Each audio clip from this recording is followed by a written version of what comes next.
The Eagle of the Ninth by Rosemary Sutcliffe. Chapter 15.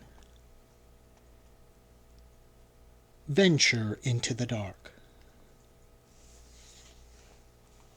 A man stepped out from the ranks of the tribe, stripped and painted as for war, and carrying shield and spear. And at the same instant the boy started forward. The two, they were clearly father and son, came together in the center of the open space, and the boy stood with shining pride to take shield and spear from his father's hand. Then he turned slowly on his heel, showing himself to the tribe for their acceptance, turned to the place where Kukan was hidden by the darkness, turned last of all to the new moon, which had strengthened from a pale feather to a sickle of shining silver in a deep green sky, and brought his spear crashing down across his shield in salute, before following his father, to stand for the first time among the warriors of his tribe. Another boy stepped out, and another, and another. But Marcus was aware of them only as moving shadows, for his eyes were on the eagle, the wreck of the ninth's lost eagle. The gilded wreaths and crowns that the Legion had won in the days of its honor were gone from the crimson-bound staff. The furious talons still clutched the crossed thunderbolts, but where the great silver wings should have arched back in savage pride were only empty socket holes in the flanks of gilded bronze. The eagle had lost its honors and lost its wings, and without them, to Demetrius of Alexander, it might have seemed as commonplace as a dunghill cock. But to Marcus it was the eagle still, in whose shadow his father had died, the lost eagle of his father's legion. He saw very little of the long-drawn ritual that followed, until at last the eagle had been carried back into the dark, and he found himself part of a triumphal procession led by the new spears, heading back for the dun, a comet tail of tossing torches, a shouting like a victorious army on the homeward march. As they came down the last slope, they were met by the smell of roasting meat, for the cooking pits had been opened. Great fires burned on the open turf below the dun, flowering fiercely red and gold against the remote sheeny parlour of the loch below, and the women linked hands and came running to join their returning menfolk and draw them home. Only a few men who were not of the tribe had cared to go with the warriors to the place of life, but now the ceremonies were over, and it was time for feasting, and traders and soothsayers and harpers had thronged in from the encampment, a party of seal hunters from another tribe, even the crews of 2 or 3 Hibernian ships.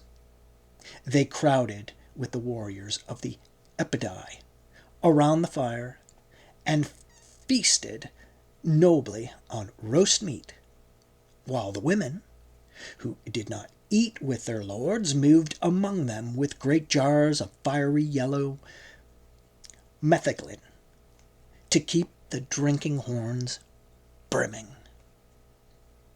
Marcus, sitting between Eska and Liathon at the chieftain's fire, began to wonder if the whole night was going to be spent like this in eating and drinking and shouting. If it was, he should go raving mad. He wanted quiet, he wanted to think, and the joyous uproar seemed to beat inside his head, driving all thought out of it. Also, he wanted no more metheglin. Then, quite suddenly, the feasting was over, The noise and the vast eating and deep drinking had been maybe only a shield raised against the too potent magic that had gone before. Men and women began to draw back, leaving a wide space of empty turf. Amid the fires, dogs and children were gathered in. Again torches flared up, casting their fierce light on the empty space. Again there came that sense of waiting. Marcus, finding himself beside the chieftain's grandfather, turned to the old man, asking under his breath, "What now?" "Dancing now," said the other without looking around. "See!" Even as he spoke, the flaming brands were whirled aloft, and a band of young warriors sprang into the torchlit circle and began to stamp and whirl in the swift rhythm of war dance. But this time, strange and barbaric as it might be, Marcus found this was dancing as he understood the word.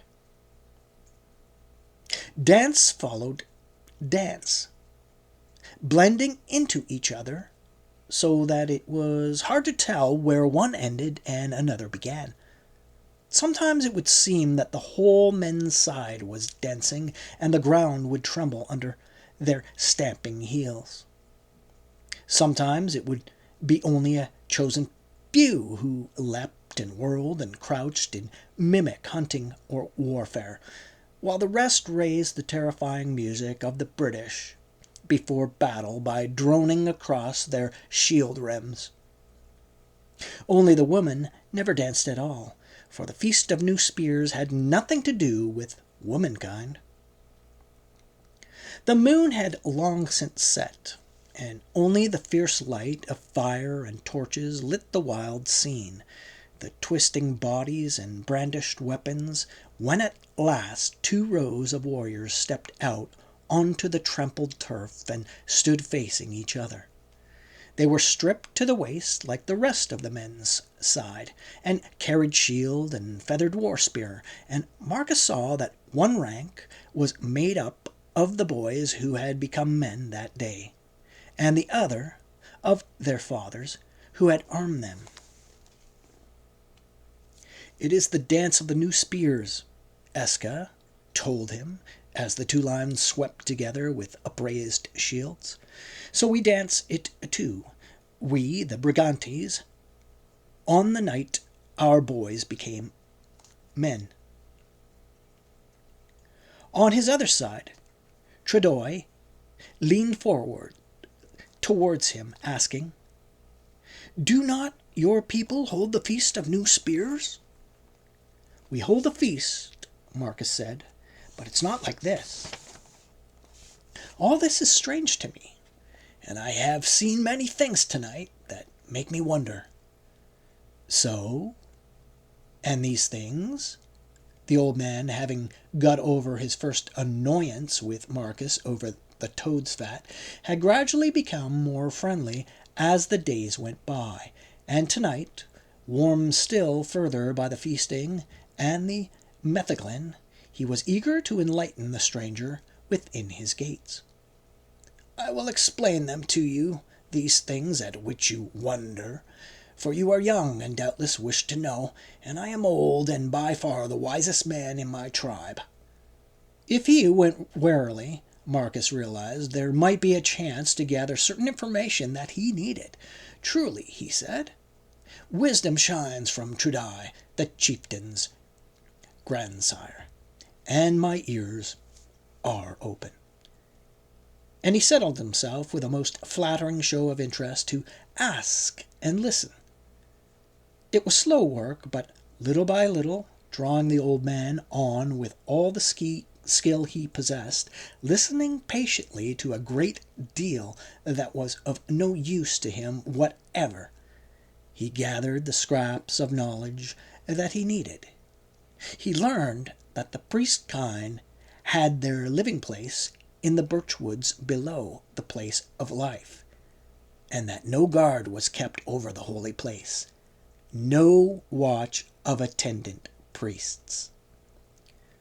"What need?" said the old man when Marcus showed surprise at this. The place of life has guardians of its own, and who would dare to meddle with that which is of the horned one?" He broke off abruptly, as though catching himself in the act of speaking of forbidden things, and stretched out an old thick-veined hand with the fingers spread hornwise. But presently he began to talk again. Under the influence of the metheglin and the torchlight and the dancing, he, too, was remembering his own night, the long-ago night when he had been a new spear, and danced for the first time the warrior dances of the tribe. Never taking his eyes from the whirling figures, he told of old fights, old cattle raids, long-dead heroes who had been his sword brothers when the world was young and the sun hotter than it was now. Pleased at finding an attentive listener who had not heard the story before, he told of a great hosting of tribes no more than 10 or 12 autumns ago, and how he had gone south with the rest, though some fools had said that he was too old for the war trail even then to stamp out a great army of the Red Crests. And now, having given them to the wolf and to the raven, they had brought back the evil eagle god that the Red Crest carried before them, and given it to the gods of his own people in the place of life. The healer of sore eyes must have seen it tonight when it was carried out and shown to the men's side. Marcus sat very still, his hands linked round his updrawn knees, and watched the sparks fly upward from the whirling torches. "I saw it," he said.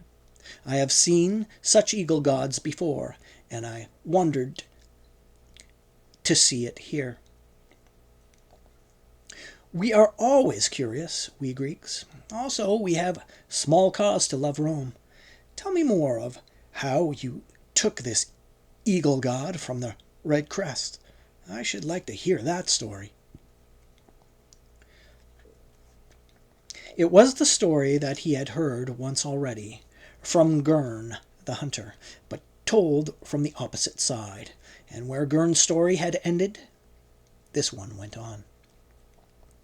Much as he might tell of the bygone hunting that had been good, the old warrior told how he and his sword brethren had hunted down the last remnants of the 9th Legion, closing round them as a wolf pack closes round its prey. The old man told it without a shadow of pity, without a shadow of understanding for the agony of his quarry, but with a fierce admiration that lit his face and sounded in every word. "I was an old man even then, and it was my last fight. But what a fight! Aye! Worthy to be the last fight of Turdai the warrior. Many a night when the fire sinks low, and even the battles of my youth grow thin and cold, I have kept warm thinking of that fight. We brought them to bay at last in the bog country a day north of the place they call the 3 Hills, and they turned like a boar at bay. We were flushed with easy triumph, for until that day it had been very easy. They crumbled at a prick, but that day it was not so. Those others had been the flakings of the flint, and these were the core, a small core, so small. They faced outward, all ways, with the winged god upreared in their midst. And when we broke their shield wall, one would step over his fallen brother, and lo, the shield wall would be whole as before. We pulled them down at last, aye, but they took a goodly escort of our warriors with them. We pulled them down until there were left but a knot, as many as there are fingers on my 2 hands, and the winged god still in their midst. I, Tredoi, I slew with my last throw spear the priest in the spotted hide, who held the staff. But another caught it from him as he fell, and held it so that the winged god did not go down, and rallied the few who were left. Yet again he was a chieftain among the rest. He had a taller crest, and his cloak was of the warrior scarlet. I wish that it had been I who killed him, but one was before me. Well, we made an end. There will be no more red crests going to and fro in our hunting grounds. We left them to the raven and the wolf, and also to the bog. Bog country is swift to swallow the traces of fighting. Yes, we brought back the winged god, we, the Epidai, claiming it as our right because it was the warriors of the Epidai who were first spear at the killing. But there was heavy rain later, and the river is coming down in spate, and at a ford the warrior who carried the god was swept away. And though we found the god again, 3 lives it cost us in the finding. The wings, which were not one with it, but fitted into holes in its body, were gone from it, and so were the shining wreaths that hung from its staff, so that when we brought it to the place of life, it was as you saw it tonight. Still, we gave it to the Horned One for tribute, and surely the Horned One was well pleased, for have not our wars gone well for us ever since, and the deer waxed fat in our hunting runs? And I will tell you another thing concerning the eagle god. It is ours now, ours, the Epidai's.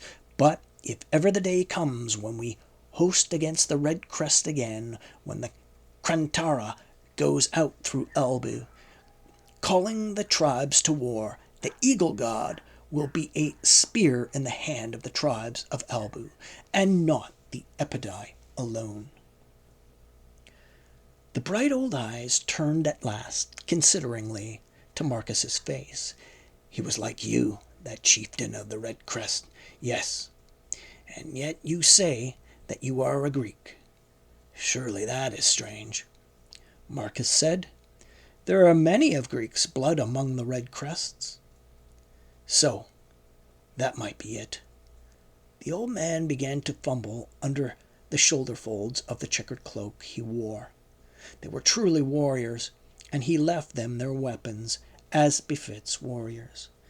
But from the chieftain I took this for the virtue in it, as one takes the tush from a boar who was fierce and valiant above others of his kind, and I have worn it ever since. He had found what he wanted now, and slipped a leather thong from about his neck. It will not go on my hand, he added, almost fretfully. It must be that the Red Crest had narrower hands than we have. Take it and look.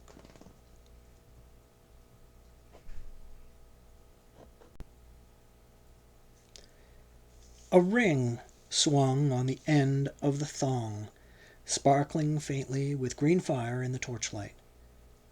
Marcus took it from him and bent his head to examine it. It was a heavy signet ring, and on the flawed emerald which formed the bezel was engraved the dolphin badge of his own family. He held it for a long moment, held it very gently, as if it were a living thing, watching the torchlight play in the green heart of the stone.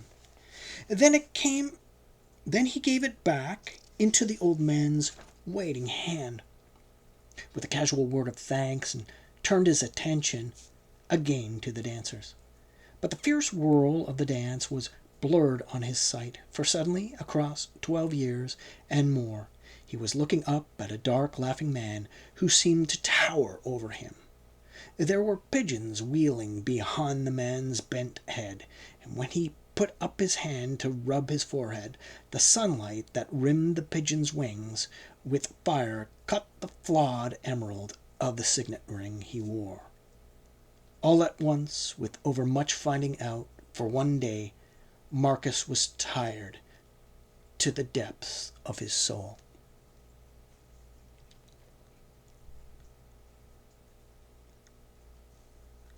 Next morning, sitting on an open hill shoulder, where they could not be overheard, Marcus laid his plans very carefully with Eska.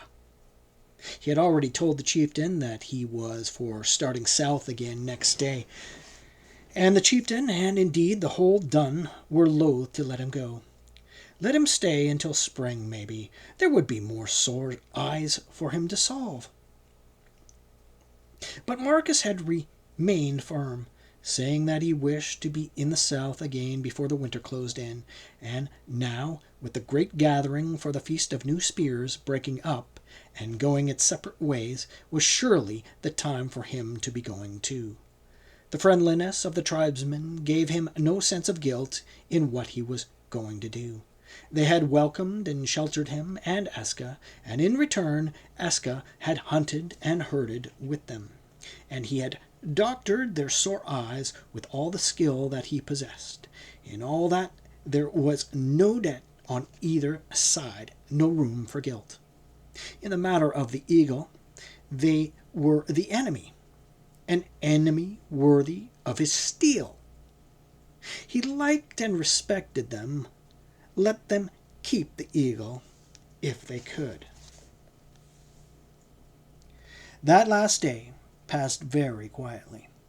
Having laid their plans and made what few preparations were needful, Marcus and Eska sat in the sun doing, to all outward seeming, nothing in particular, save watch the delicate flight of the sandpipers above the still waters of the loch. Towards evening they bathed, and not their usual plunge and splash about for pleasure, but a ritual cleansing in readiness for whatever the night might bring. Marcus made his sunset prayers to Mithras. Eska made them to Luch of the shining spear. But both these were sun gods, light gods, and their followers knew the same weapons against the dark. So they cleaned themselves for the fight and ate as little as might be at the evening meal, lest a full stomach should blunt their spirits within them. When the time came for sleep, they laid down as usual with Tredoy and the dogs and Liathan in the great living hut. Lay down in the places nearest to the door, which also was usual with them, for they had always had it in mind that a time might come when they would wish to leave quietly in the night. Long after the rest were asleep, Marcus lay watching the red embers of the fire, while every nerve in his body twanged taut as an overdrawn bowstring, and beside him he could hear Eska breathing quietly, evenly, as he always breathed in sleep. Yet it was Eska, with a hunter's instinct for the passing of the night, who knew when midnight was gone by, the time at which the priestkine would be making the nightly offering, and the place of life would be deserted again, and told Marcus so with a touch. They got up silently and slipped out of the hut. The hounds raised no outcry, for they were used to nighttime comings and goings. Marcus dropped the deerskin apron silently into place behind him, and they made for the nearby gateway. They had no difficulty getting out, for with the dun full of guests and so many of the tribe encamped outside, the thorn trees that usually blocked the gate at night had not been set in place. They had counted on that. Turning away from the campfires, the sleeping men, and the familiar things of the world, they struck off uphill, and the night engulfed them. It was a very still night, with a faint thunder haze dimming the stars, and once or twice as they walked a flicker of summer lightning danced along the skyline. The moon had long since set, and in the darkness and the brooding quiet the mountains seemed to have drawn closer than by day, and as they dropped downward into the valley of the place of life, the blackness rose around them like water. Aska had brought them into the valley from its head, behind the place of life, where the sun-dried turf would make no sound at their passing, and carry no track afterwards. But in one place the heather came down almost to the foot of the standing stones, and he stooped and broke off a long switch of it, and thrust it into the strap about his waist. They reached the lower end of the temple and stood for what seemed a long time to listen for any sound, but the silence was like wool in their ears. Not a bird cried. Even the sea was silent tonight. No sound in all the world save the quickened drubbing of their own hearts. They passed between the standing stones and stood in the paved forecourt. The black mass of the barrow rose above them, its crest of thorn trees unreared against the veiled stars. The massive granite uprights and lintel were a faint pallor against the surrounding turf. It swelled on their sight as they walked towards it. They were on the threshold. Marcus said softly but clearly, "In the name of light," and feeling the edge of the sealskin curtain, lifted it back. The bronze disc on it grated and chimed very faintly as he did so. He ducked under the low lintel, Aska beside him, and the curtain swung back into place.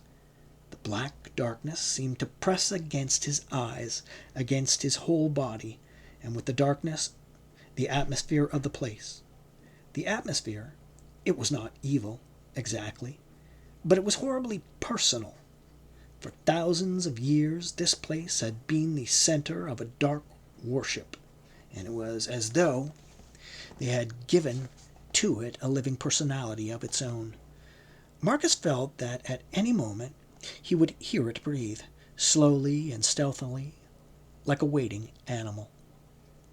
For an instant sheer panic rose in his throat, and as he fought it down, he was aware of the rustle and the faint glow, as Aska fetched out from under his cloak the firepot and glim they had brought with them. Next instant, a tiny tongue of flame sprang up, sank to a spark, and rose again, as the wick in its lump of beeswax caught. Aska's bent face grew suddenly out of the dark as he tended the little flame. As it steadied, Marcus saw that they were in a passage, walled, floored, and roofed with great slabs of stone. How long it might be there was no guessing, for the little light could find no end to it. He held out his hand for the glim. Aska gave it to him, and holding it high, he walked forward, leading the way. The passage was too narrow for two to walk abreast. 100 paces, the darkness giving back unwillingly before them, crowding hungrily in behind, and they stood on the threshold of what must once have been the tomb chamber, and saw, set close before them on the slightly raised flagstone at the entrance, a shallow and most beautifully wrought amber cup, filled to the brim with something that gleamed darkly and stickily red in the light of the glim. Deer's blood, maybe, or the blood of a black cock. Beyond all was shadow, but as Marcus moved forward with the light past the midnight offering, the shadows drew back, and he saw that they were standing in a vast circular chamber, the stone walls of which ran up out of the candlelight and seemed to bend together high overhead into some kind of dome. 2 recesses at either side of the chamber were empty, but there was a third in the far wall opposite the entrance. In it Too far off for any spark of light to catch its gilded feathers, something was propped a little drunkenly, blotted dark against the stones. That must surely be the eagle of the Ninth Legion. Otherwise, the place was empty, and its emptiness seemed to add 100-fold to its menace. Marcus did not know what he had expected to find here, but he had not expected to find nothing. Nothing at all, save that in the exact center of the floor lay a great ring of what appeared to be the white jadeite, a foot or more across, and a superbly shaped axe head of the same material, arranged so that one corner of the blade very slightly overlapped the ring. That was all.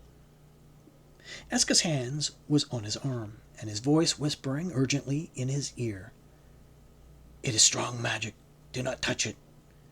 Marcus shook his head. He was not going to touch it. They made their way round the thing and reached the recess in the far wall. Yes, it was the eagle, all right. "Take the glim," Marcus whispered. He lifted it from its place, realizing, as he did so, that the last Roman hand to touch the stained and battered shaft had been his father's. An odd, potent link across the years, and he had held it as to a talisman, as he set about freeing the eagle from its staff. "Hold the light this way. A little higher. Yes, keep it so." Eska obeyed, steadying the shaft with his free hand, that Marcus might have both hands free to work with. It would have been easier to have lain the thing on the ground and knelt down to it, but both of them had a feeling that they must remain on their feet, that to kneel down would put them at a disadvantage with the unknown. The light fell on the heads of the 4 slim pegs that passed through the eagle's talons, securing them through the crossed thunderbolts to the shaft. They should have drawn out easily enough, but they had become corroded in their holes, and after trying for a few moments to shift them with his fingers, Marcus drew his dagger and began to lever them up with that. They came, but they came slowly. It was going to take some time here in this horrible place that was like a crouching animal waiting to spring at any moment. The first peg came out, and he slipped it into his belt and began on the second. Panic began to whimper up from his stomach again, and again he thrust it down. No good hurrying. Once he started to hurry, he would never get these pegs out. For a moment he turned over in his mind the idea of taking the whole standard outside and finding some hideout among the heather and doing the job in a clean open air. But the job would have to be done, for the whole standard was too big to hide in the place. And they had in mind time was limited, and he could not work quickly without light. And light, anywhere outside, might betray them, however carefully they shielded it. No, this was the one place where they might be safe from interruption, for unless something went wrong, the priest kind would not return until the next midnight, from the interruption of men that was. Marcus began to feel that he could not breathe. "Quietly," he told himself. "Breathe quietly. Don't hurry." The second pin came out, and he thrust it into his belt with the other. And as Aska turned the shaft over, began on the third. It came more easily, and he had just started on the fourth and last, when it seemed to him that he could not see as clearly as he had done a few moments ago.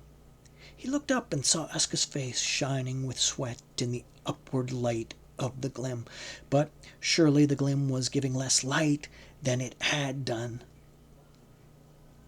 Even as he looked, the tiny flame began to sink, and the dark came crowding on.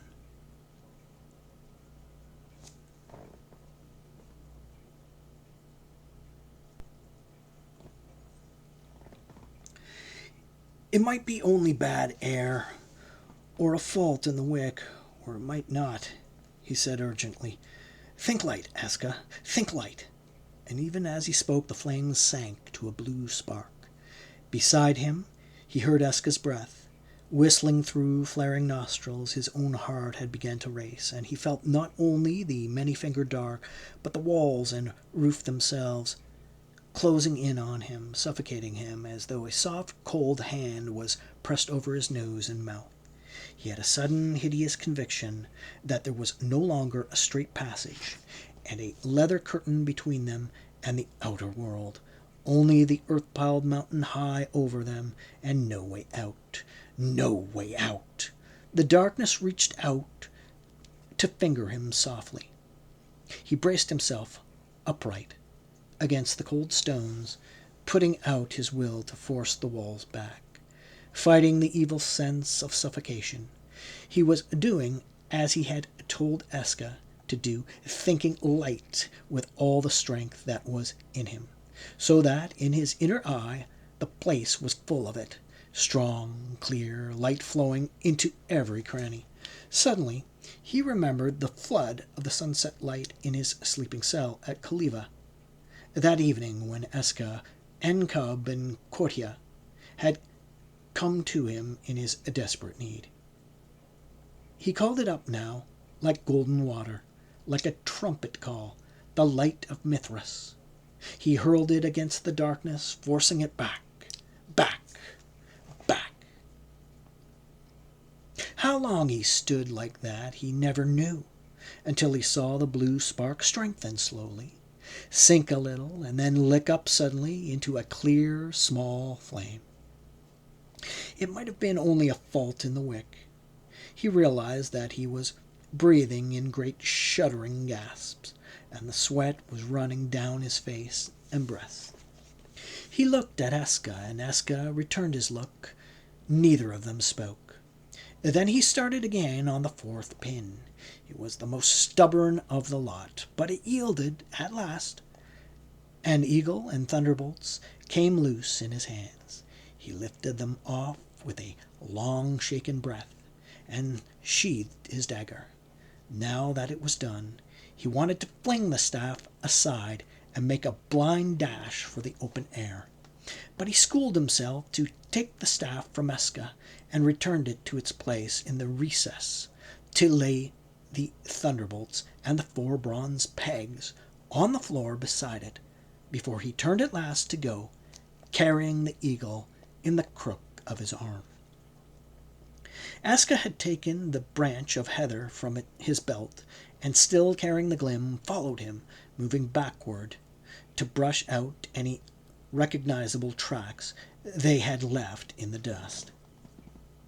His own tracks, Marcus knew, were all too easily recognizable, because however hard he tried not to, he dragged his right leg a little. It seemed a long way round to the other side of the tomb chamber, and every few instants Eska glanced hastily aside to the ring and the axe head, as though they were a snake about to strike. But they gained the mouth of the entrance passage at last, and began to make their way down it, Eska still switching out their trail. Marcus moved sideways along the wall, guarding his own back and his friends. Eska's crouching figure blotted out most of the light from the glim he carried, save where it fell on the dusty flagstones and the flickering heather switch, and his shadow swallowed up their way, so that every step Marcus took was into the edge of the darkness. The passage seemed much longer than it had done when they followed it inward, so long that a new nightmare grew on Marcus that either there were 2 passages, and they had chosen the wrong one, or the only one had ceased since their coming in to have any end. But the end was still there. Suddenly Eska's giant shadow ran on to the sealskin curtain. and they had reached it. "Get ready to douse the light," Marcus said. The other glanced round without a word. Marcus's hand was on the curtain when they were plunged in darkness. He drew it back slowly, with infinite care, ears and eyes straining for any hint of danger, and the two of them ducked out under the lintel.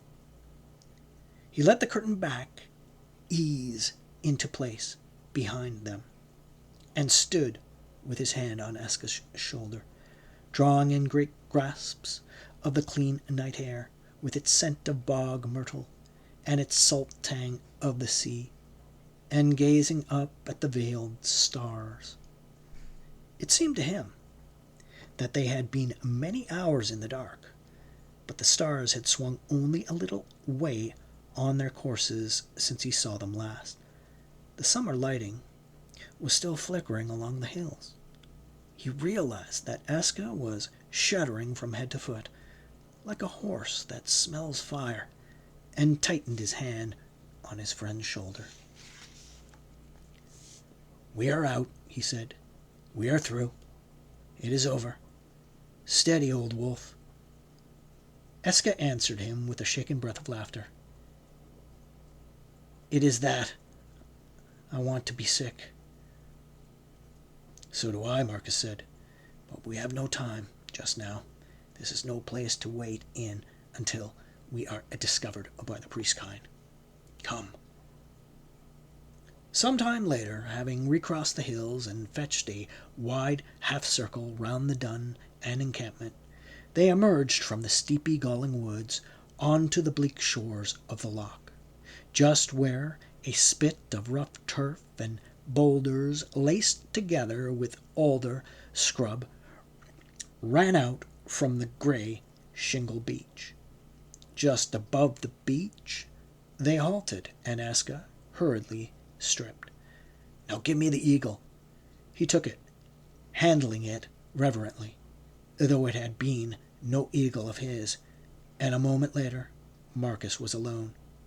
He stood with one hand on a low-hanging rowan branch and watched the pale blur that was Eska's body slip down through the alder scrub and come out on the spit of land below. There was the tiniest splash as of a fish leaping, then silence. Only the water lapping on the lonely shore, and then the faint mutter of thunder a long way off, and a night bird cried eerily in the heavy silence. For what seemed a long time he waited, eyes straining into the darkness, and then suddenly a pale blur moved again on the spit. And a few moments later Eska was beside him once again, wringing the water out of his hair. "Well?" Marcus murmured. "It fits into the place under the bank like a nut into a nutshell," Eska told him. "They might search till the loch runs dry and never find it, but I shall know the place when I come again." The next danger, that was their absence, would have been noticed, but when they came to the dun again, and passed unseen through the gateway, all was quiet. They were none too soon. The sky was still black, blacker than at their setting out, for the cloud had thickened, blotted out the stars, but the smell of the day-spring was in the air, unmistakable as the other smell of thunder. They slipped in through the hut-place doorway. In the darkness only the embers of the fire glowed like red jewels, and nothing moved. Then a dog growled, half sleepily, green-eyed in the gloom, and there was a sudden stirring and an equally sleepy murmur of inquiry from Liathun, who lay nearest to the door. "It is only I," Marcus said. Vespania was restless. "It's the thunder in the air. Always it makes her restless." He lay down. Eska also lay down, curled close to the fire, that he might not have damp hair to explain in the morning. Silence settled again over the sleeping hut.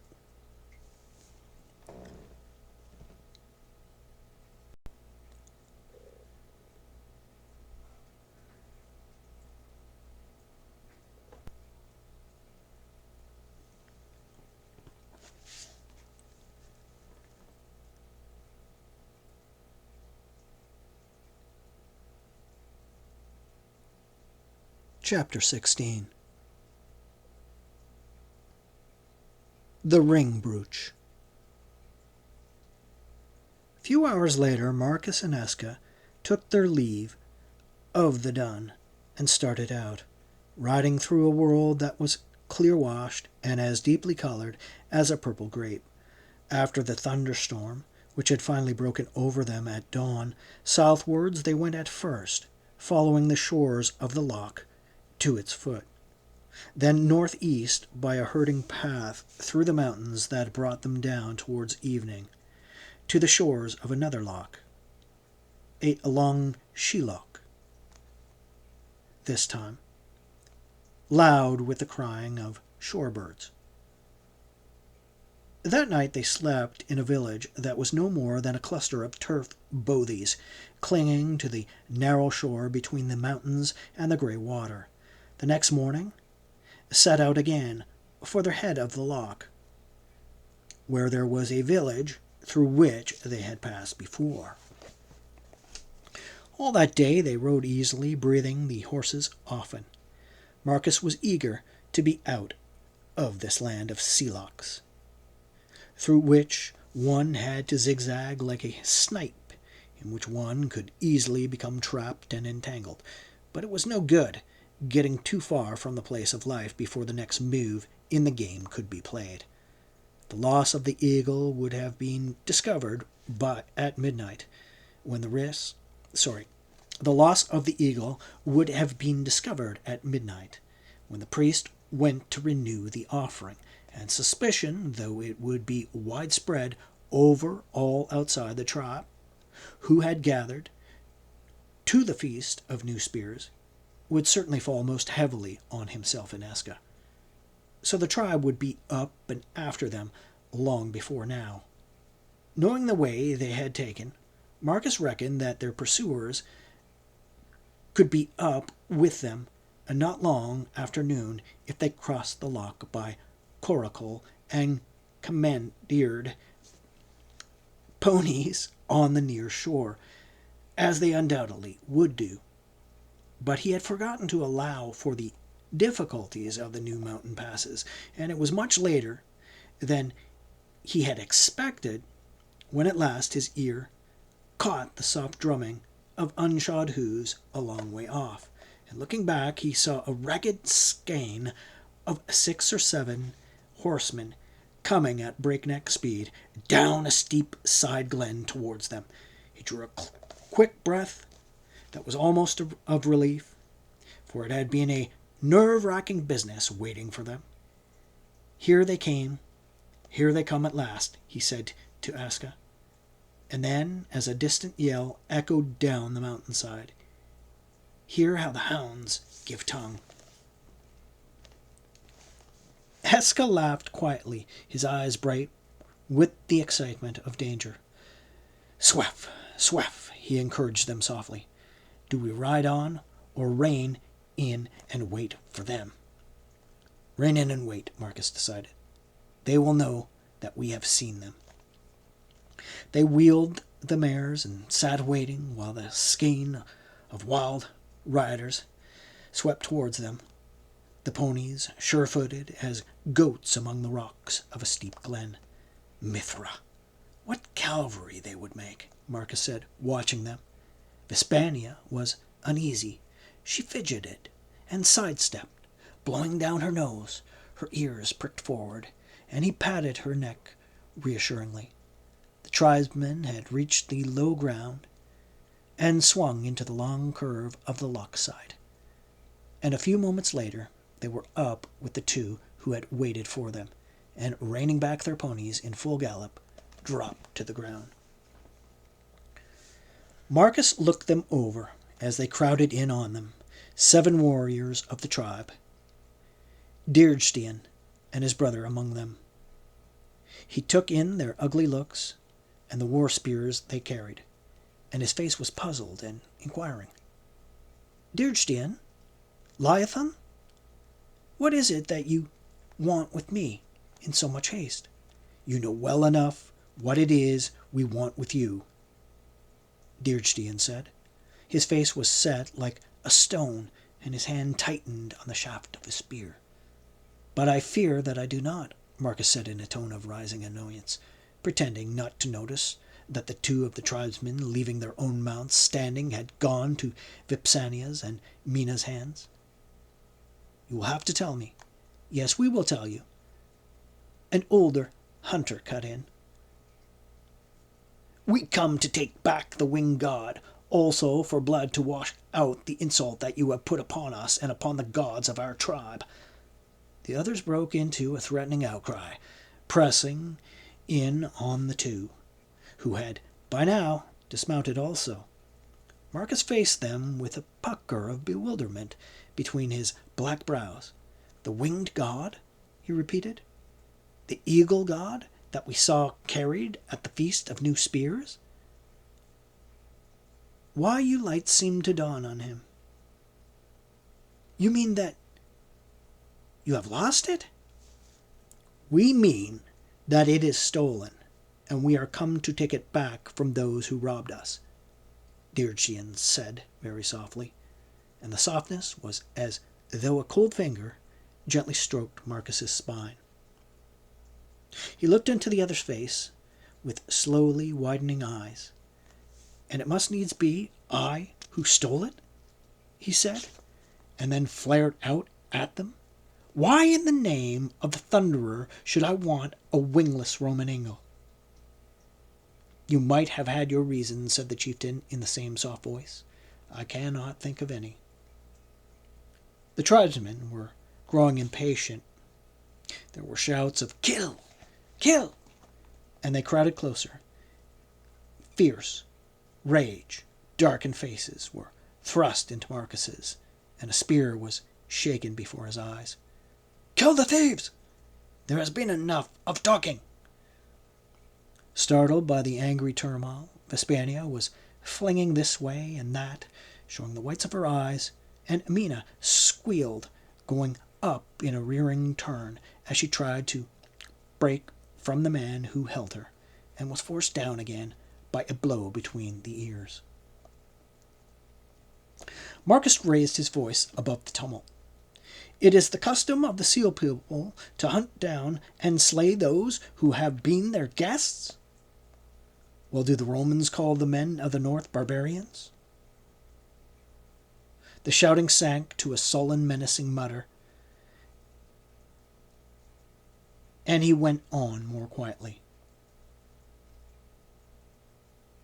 "Well, do the Romans call the men of the north barbarians?" The shouting sank to a sullen, menacing mutter, and he went on more quietly. "If you are so sure that we have stolen the Red Crest god, you have but to search our gear, and you will surely find it." "Search, then." The muttering grew fiercer, and Liathon had already turned to Eska's mare, stretching out his hand to the fastening of the pack. Marcus moved distastefully aside and stood watching. Eska's hand tightened for an instant on the shaft of his spear, as though he longed to use it. And then he shrugged and swung away to join Marcus. Together they watched their few possessions tumbled on the grass.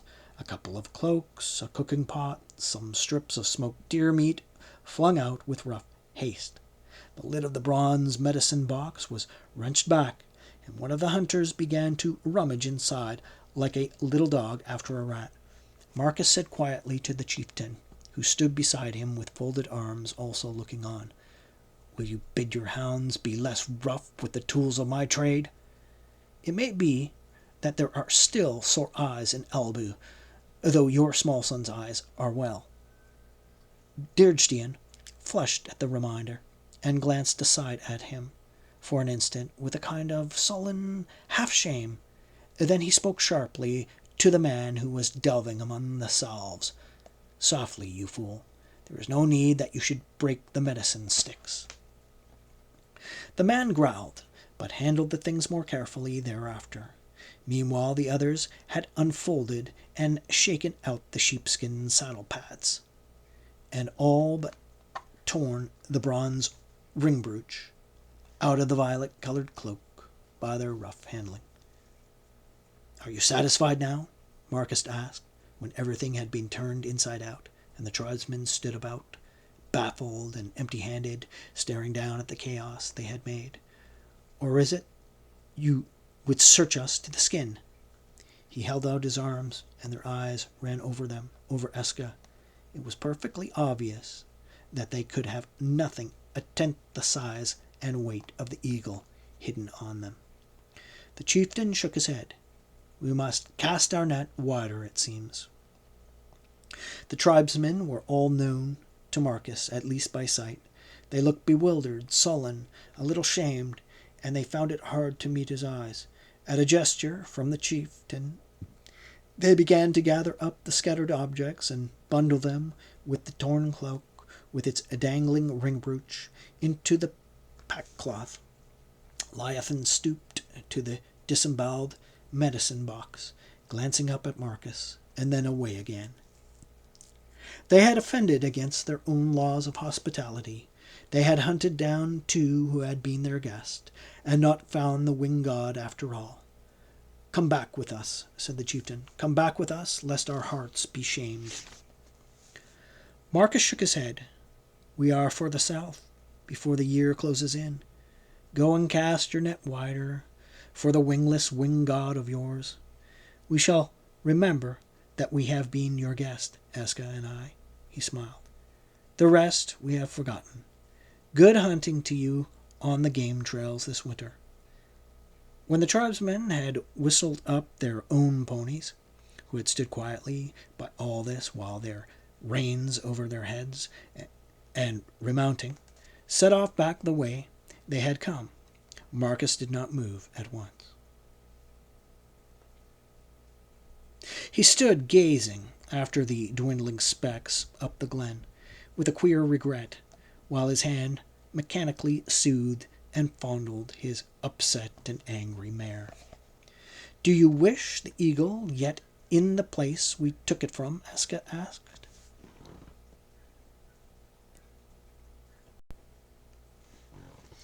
Marcus was still watching those dwindling specks, almost out of sight now. "No," he said. "If it were yet in the place we took it from, it would still be a danger to the frontier, a danger to other legions. Also, it was my father's eagle, and none of theirs.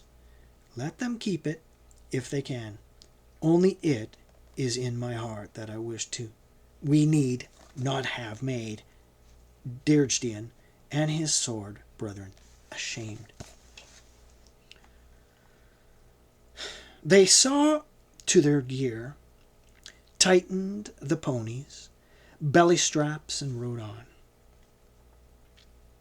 Presently the loch began to narrow, and the mountains to crowd in on it, rising almost sheer from the water's edge, and at last they caught sight of the village, the distant huddle of turf bothies at the head of the loch, cattle grazing up the steep glen behind, and the straight blue smoke of cooking fires rising pale against the sombre browns and purples of the mountains that towered above them.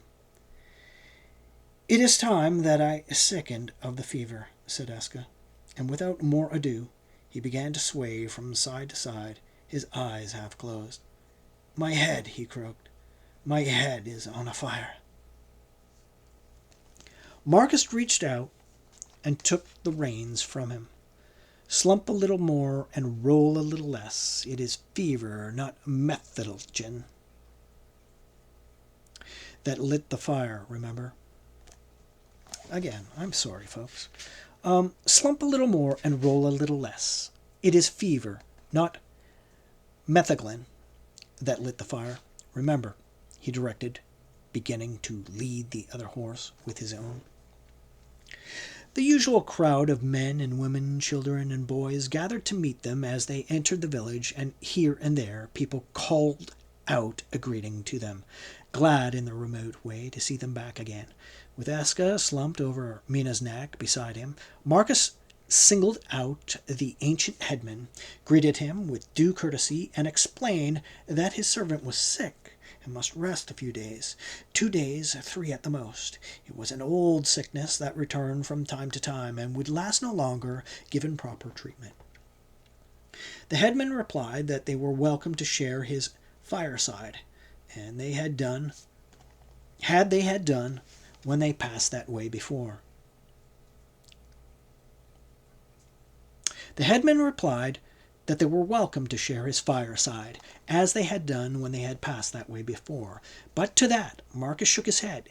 Give us some place to ourselves. It matters not how rough, so long as it will keep out the weather. But let it be as far from your living huts as may be. The sickness of my servant is caused by devils in his belly, and to drive them out it is needful that I use a strong magic. He paused and looked round at the questioning faces.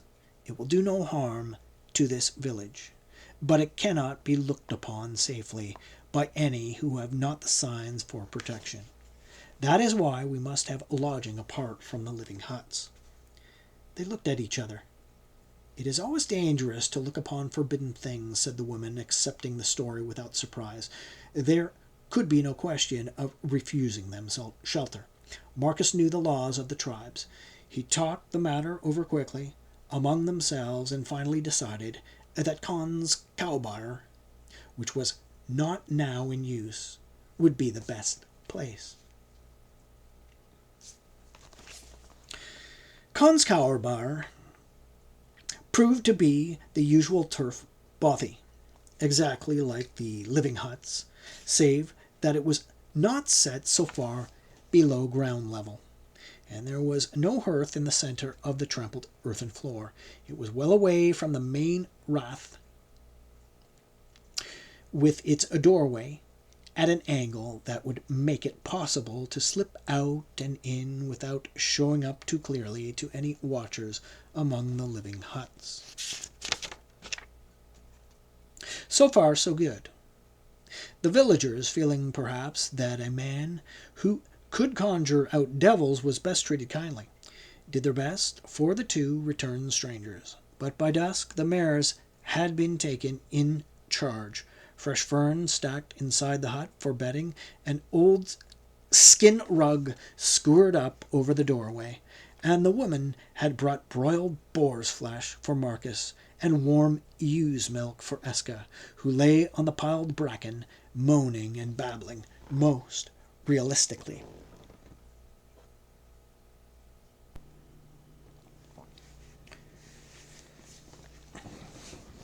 Later, with the deerskin rug drawn close across the door, and the villagers crowded about their own hearths with faces and thoughts carefully turned from the outlying bothy and the magic that would be a making there, Marcus and Eska looked at each other by the faint light of the floating reed wick in a shell of rancid seal oil. Eska had eaten the lion's share of the meat, for he would need it most. And now, with a few strips of smoked deer meat thrust into the middle of a rolled-up cloak, he stood ready to go. At the last moment, Marcus said savagely, "Oh, curse this leg of mine. It should be me going back, not you." The other shook his head. "That leg of yours makes no difference. If it were as sound as mine, still it would be better, quicker, and safer that I should go. You should not leave this place and return to it in the dark without rousing the dogs, but I can."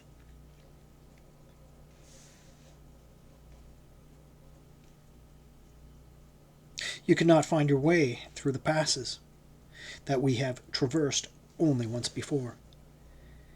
It is work for a hunter born and bred, not a soldier, who has learned a little forest craft." And he reached up to the little stinking lamp hanging from the roof tree and pinched it out. Marcus drew back a fold of the rug and peered out into the soft darkness of the mountains. Away to the right, a solitary glint of gold shone from the chink in the deerskin apron over a distant doorway. The moon was behind the mountains, and the waters of the loch were only a lesser darkness, without spark or lustre. "All is clear," he said. "You are sure you can find the way?" "Yes." "Good hunting, then, Eska." A dark shadow slipped past him and was gone into the night. And he was alone. He stood for a while in the bothy doorway, ears stretched for any sound to break the silence of the mountains, but heard only the wet whisper of falling water where the swift stream came tumbling into the loch, and a long while later the belling of a stag. When he was sure that Eska had got clear away, he dropped the rug. He did not relight the lamp, but sat for a long time on the piled bracken in the pitchy darkness, with his arms across his knees, thinking. His one comfort was the sure knowledge that if Eska ran into trouble, he himself would very soon share it. For 3 nights and 2 days Marcus kept guard over an empty hut. Twice a day one of the women, with a face averted, would bring broiled meats and fresh ewe milk, sometimes herrings, once a golden lump of wild honeycomb, and set them on a flat stone a little way off, and Marcus would collect them and later take back the empty bowls. After the first day there were only women and children in the village. Evidently the men had gone to answer some call from the dun. He wondered whether he ought to provide noises for the benefit of the village, but decided that silence would probably be more effective. So, save for the little muttering and aloning when he thought someone was near enough to hear, just enough to keep it in their mind that there were 2 people in the bothy, he remained silent. He slept when he could, but he did not dare to sleep much for fear that trouble should blow up suddenly when he was not on the alert for it. Most of his time, day or night, was spent sitting just within the doorway watching, through a back-drawn chink in the rug, the grey waters of the loch and the sheer boulder-strewn upward thrust of the mountains towering so high above him that he had to tip his head far back to see their jagged crests where the mist rags trailed among the peaks and the high corries. Autumn had come to the mountains almost overnight, he thought. A few days ago summer had still lingered, though the heather was past its flowering, and the flaming rowan berries long since gone. But now it was the fall of the leaf. One could smell it in the wind, and the trees of the glen grew bare, and the brawling stream ran gold with yellow birch leaves. Some while after moonset, on the 3rd night, without any warning, a hand brushed across the skin rug at the entrance, and as Marcus tensed in the close darkness he heard the faintest ghost of a whistle, the broken 2-note whistle that he had always used to summon cub. A sudden wave of relief broke over him, and he echoed the whistle. The rug was drawn aside, and a black shape slipped through. "Is it well?" Iska whispered. "It is well," Marcus returned, striking flint and steel to kindle the lamp. "And with you? How went the hunting?" "The hunting was good," Eska said, as the tiny flame sprang up and steadied, and he stooped and set down something closely bundled in the cloak. Marcus looked at it. "Was there any trouble?" "None, save that I pulled the bank down a little in landing with the eagle." What does that mean, folks? Sorry, save that I pulled the bank down a little in landing with the eagle. What? Okay, I think he meant footprints. Moving on. It must have been rotten, I suppose, but there was nothing in a bank slip to set anyone thinking. He sat down warily. Is there anything to eat? Marcus had made a habit of saving each meal that he was given, and eating it only when the next one came, so that he always had a meal in hand, packed into an old cooking pot. He produced it now, and sat with his hand resting on the bundle that meant so much to him, while he watched the other eat, and listened to the story of the last 3 days told in low snatches between mouthfuls. Aska had cut back across the mountains without much difficulty, but by the time he reached the lock of many inlets, it had been near to dawn, and he had to lie up in the dense hazel woods through the day.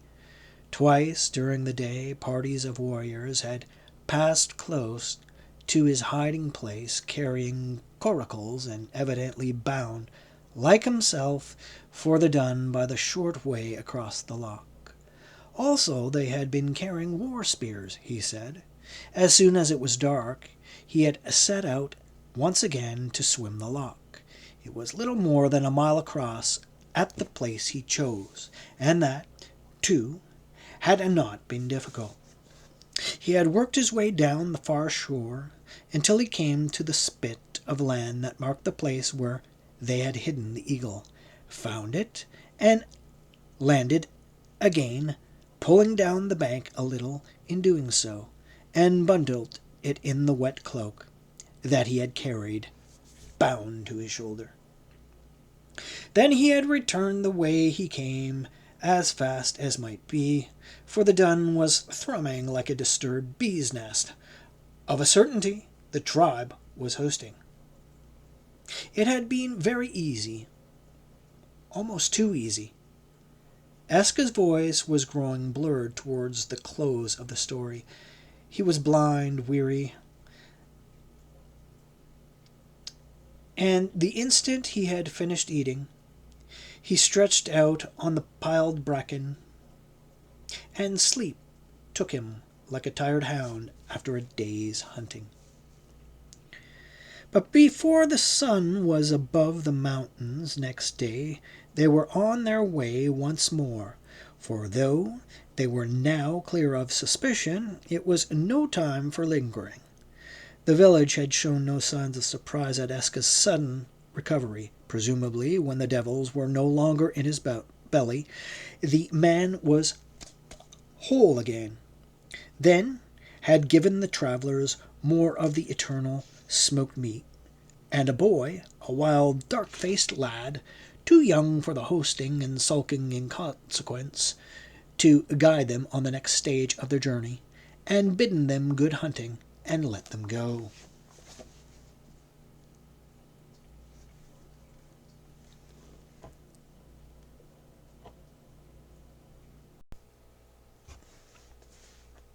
That day they had grueling traveling.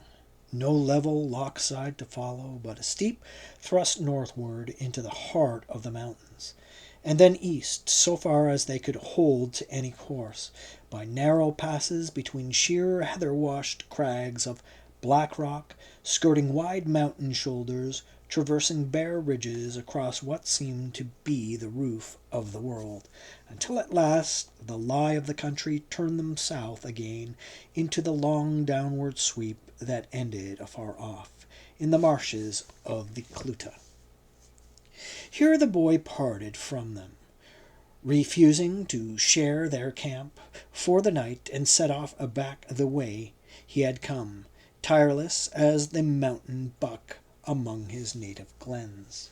They watched him go, easily, not hurrying at the long-springing mountaineer's stride. He would walk like that through the night and arrive home before dawn, not much tired. Marcus and Aska were both hillmen, but they could never have equaled that, not among these crags and passages. They turned their back on the last glimpse of the Cruachan, and set off southward, making for the more sheltered country, for once again there was storm in the air, not thunder this time, but wind and rain. Well, that would not matter much. Mist was the one thing that would matter, and at least an autumn gale would keep the autumn mist away. Only once before the weather meant as much to Marcus as it did now, on the morning of the attack at Isca dum Nonirum. By the way, folks, that's spelled Dumnonirum. So my apologies for any mispronunciation of that word and any stumbling around that word. I'm growing to hate that word, actually. It doesn't roll off my tongue. Anyway, so only once before had the weather meant as much to Marcus as it did now, on the morning of the attack at Isca dum Noniorum, when mizzle rain had kept the signal smoke from rising. In the last flush of the evening they came upon the ruins of a brooch, one of those strange chambered towers built by a forgotten people, perched like a falcon's eyrie, spelt Eyrie, on the very edge of the world. They made camp there, in company with the skeleton of a wolf picked bare by ravens. Thinking it best not to light a fire, they simply knee-hobbled the mares, pulling them down, gathering fern for bedding, and after filling the cooking pot at the mountain stream, which came leaping down through its own narrow gorge nearby, sat down with their backs to the crumbling stones of the entrance, to eat leathery shavings of dried meat. Marcus stretched out thankfully. It had been a grueling march. Most of the day they had to trudge and scramble, leading Vespania and Mina, and his lame leg was aching horribly, despite the ready help that he had had from Esca. It was good to rest. From their feet the land swept away southward, over ridge after ridge into the blue distance, where 1,000 feet below, and maybe 2 days' march away, the old frontier cut Valentia from the wilderness. Far below them, among dark ranks of pine trees, the northern arm of a great loch reflected back the flame of the sunset, and Marcus greeted it as a familiar friend, for he and Esca had followed its shores on their way north almost 2 moons ago. A straight journey now, no more sniping, no more sniping to and fro among sea lochs and mist-wrapped mountains, he thought. And yet there was a queer, superstitious feeling in him that it had all been too easy.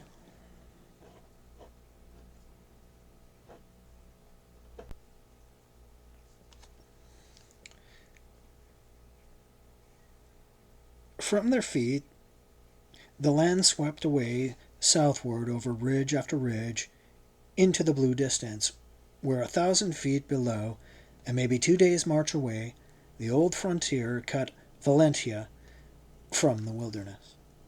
Far below them, among dark ranks of pine trees, the northern arm of a great loch reflected back the flame of the sunset, and Marcus greeted it as a familiar friend, for he and Esca had followed its shores on their way north almost 2 months ago. A straight journey now, no more sniping to and fro among sea lochs and mist-wrapped mountains, he thought, and yet there was a queer superstitious feeling in him that it had all been too easy, a queer foreboding of trouble to come, and the sunset seemed to echo his mood. A most wonderful sunset, the whole western sky on fire, and high overhead, torn off Hurrying wind clouds caught the light and became great winds of gold that changed, even while Marcus watched them, to a fiery scarlet. Stronger and stronger grew the light until the west was a furnace banked with purple cloud, and the whole world seemed to glow, and the upreared shoulder of the mountain far across the loch burned crimson as spilled wine. The whole sunset was one great thing of coming tempest, wind and rain, and maybe something more. Suddenly it seemed to Marcus that the crimson of the distant mountain shoulder was not wine but blood. He shook his shoulders impatiently, calling himself a fool. He was tired, so was Eska, and the horses for that matter, and there was a storm on the Wye. That was all. A good thing that they had found shelter for the night. With any luck, it would have blown itself out by morning. It struck him that he had not so much as looked at the eagle. It had seemed better not to. In the village they had left that morning, but now it lay beside him, and on a swift impulse he picked up the bundle and began to unroll it. The dark folds of the cloak, as he turned them back, caught a more brilliant color from the sunset, warming from violet to imperial purple. The last fold fell away, and he was holding the eagle in his hands, cold, heavy, battered, burning red gold in the sunset. Yuge, he said softly, using the word he would have used to praise a victory in the arena, and looked up at Eska. It was a good hunting, brother. But Eska's suddenly widening eyes were fixed on one corner of the cloak, outflung towards him, and he did not answer. And Marcus, following the direction of his gaze, saw the cloth at the corner torn and ragged. "The ring brooch," Eska said. "The ring brooch." Still holding the eagle in the curve of his arm, Marcus was hastily flinging the folds this way and that, but he knew that it was useless. The brooch had been in that corner. With sudden, sharp-edged vividness, now that it was too late, he remembered that scene by the loch side, the threatening faces of the tribesmen gathered round, the gear tumbled on the coarse grass, the cloak with its dangling brooch of all but torn out of the cloth by their furious handling. Full that he was, it had gone completely out of his mind. Out of Eska's, too, it seemed. It may have fallen at any time, even while you were in the water, he said. No, Eska said slowly. It rang on the pebbles when I dropped the cloak before I dived for the eagle. He rubbed the back of one hand across his forehead. Thinking back, when I picked up the cloak, it caught for an instant on an alder root. You know how the alders grow right down to the water's edge. I remember now, but at the time I scarcely noticed. He dropped his hand, and they sat quite still, staring at each other. The ring brooch was a cheap bronze one, but its design was rather unusual, and the tribesmen must often have seen Demetrius of Alexandria wearing it. Also, to judge by the state of that jagged corner, there was probably a wisp of violet cloth caught in it to help their memories. Marcus was the first to break the silence. If they find it, they will know that one of us has been back since they searched our gear, and there could be but one reason for that. As he spoke, he began methodically to wrap up the eagle once more. When they speak with the warriors from the village we left this morning, they will know that it was I who went back, Eska said hurriedly and checked. Now that will not serve, for they will know that I went with your knowledge. Listen, Marcus, you must push on alone. If you take Vespania and go now, you may stand a chance. I will put myself in their way. I will tell them that we quarreled for possession of the eagle. We fought for it down yonder, and you went into the loch, and the eagle with you. And Vespania? Marcus said, his hands still busy with the folds of the cloak. And what will they do to you when you have told them this story? Eska said very simply, they will kill me. I am sorry, but I do not think much of that plan, Marcus said. There is the eagle to be taken into account, Eska urged. Marcus made a quick, impatient gesture. The eagle will serve no useful purpose when we get it home. I know that well enough. So long as it does not fall into the tribesmen's hands to be a weapon against Rome, it will lie as worthily in a Caledonia bog as on a Roman scrap heap. If the worst comes to the worst, we will find means to dispose of the eagle before they take us. It seems strange that you have not cast a thing of so little worth into the loch before this. Why trouble to carry it south at all? Marcus was already drawing his legs under him, but he checked an instant, his gaze holding Eska's. For an idea, he said. He got up stiffly. We are in this together, and we will win clear together, or not at all. It may be days before that accursed brooch is found. None the less, the sooner we get down to Valentia, the better. Eska got up, also saying nothing. There was no more to be said, and he knew it. Marcus glanced up at the wild clouds, hurrying clouds, like wind-driven birds. How long have we before the storm breaks? The other seemed to be smelling the weather. Long enough to keep down the lochside anyway. To get down the lochside anyway. There will be some shelter from the wind down there among the pine woods. We might make a few more miles tonight.